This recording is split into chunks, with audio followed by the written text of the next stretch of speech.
तो हमें कुछ चीजें जीवन में समझ में आ गई। वही मैं तुम लोगों से बार बार कहता हूँ, मैं पढ़ाने वढ़ाना थोड़ी चाहता हूँ यार, ये पैसे से होता ही नहीं, तो तुम नाहक में इसके पीछे भाग रहे हो। मुझे कुछ चीजें पता चल गई हैं दुनिया में,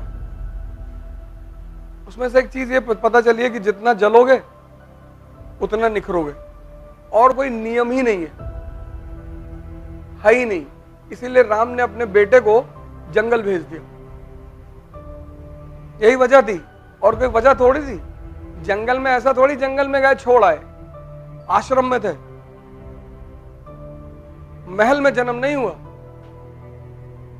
तो तुम तो वैसे ही भाग्यशाली हो कि तुम्हारे बहुत सारे लोगों का महल में वैसे ही जन्म नहीं हुआ। राम के पास महल होते हुए उन्होंने अपने बच्चों का जन्म महल में नहीं होने दिया, क्योंकि उनको पता है कि जिसका भी जन्म महल में होगा वो ज्यादातर अपवाद सभी जगह होते हैं। मुकेश अंबानी भी एक रईस आदमी के बेटे हैं, लेकिन एक काबिल आदमी है। लेकिन ज्यादातर लोग सुख सुविधाओं में बचपन से इतना डूब जाते हैं, भाई 3 दिन से एसी नहीं है यहां पे, लेकिन हमें क्लास लेना है। हमारे बड़े सारे मित्र हैं, एसी नहीं है, नॉट टेक क्लास, चले गए।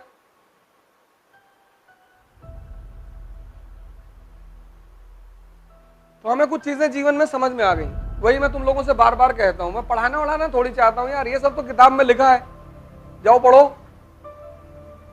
तो उसमें से एक चीज मैं समझा कि जितना जलोगे उतना निखरोगे, और तुम्हारे हिस्से का जलना कोई और कर ही नहीं सकता। नहीं, कम से कम तुम्हारे माँ बाप तो कर ही लेते कि बेटा तुम मत जलो, हम तुम्हारे लिए जल लेते, लेकिन कोई कर ही नहीं सकता। अगर ऐसा कोई नियम होता तो बुद्ध अपनी जो उपलब्धि थी वो अपने बेटे को ट्रांसफर कर देते, है ही नहीं। अंबेडकर जले तो इतने महान बने, गांधी जले, पढ़ो ना इनकी बायोग्राफी। मैं तुमसे क्यों कहता हूं ऑटोबायोग्राफी पढ़ने के लिए? इसलिए थोड़ी कि उसके क्वेश्चन मेंस में आते हैं, इसलिए कहता हूं कि तुम जब भी किसी को पढ़ोगे तो एक बात तुम्हें पता चलेगी कि यह व्यक्ति जला, अपवाद है ही नहीं, है ही नहीं।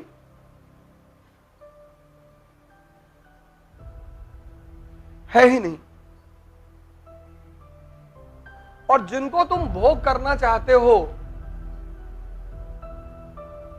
एंजॉयमेंट, ये पैसे से होता ही नहीं, तो तुम नाहक में इसके पीछे भाग रहे हो।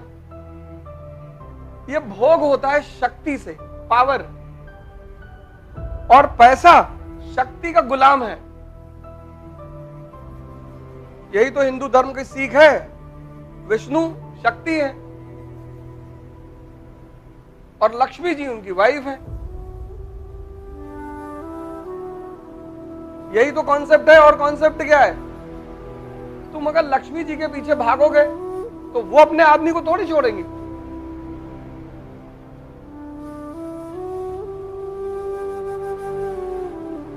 माँ माँ माँ कहेंगी पहले पापा को बुलाओ,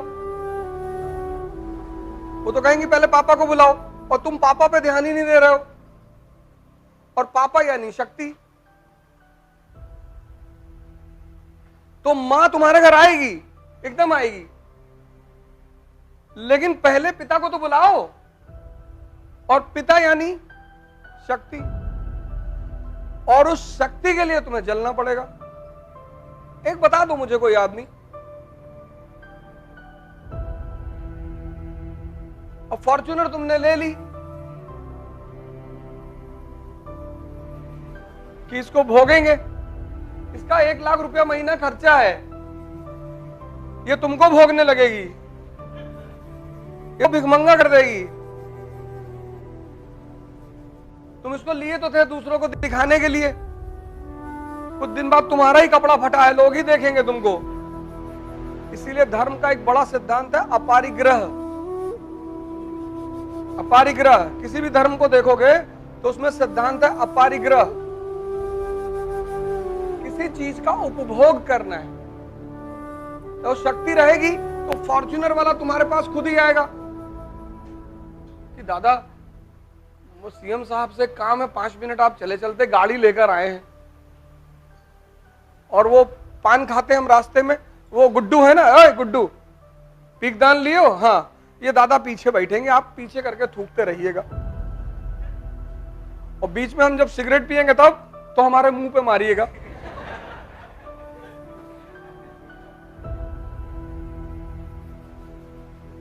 और रास्ते में आधा घंटे के लिए रोक देना, मुझे पेड़ की पत्तियां गिननी होती है जहां मैं जाता हूं। दादा हम भी गिनेंगे आपके साथ, एक तरफ से आप गिनना, दूसरी तरफ से हम गिनेंगे, और गुड्डू भी गिनेंगे दादा। और क्या है जीवन, इसके सिवा कुछ है?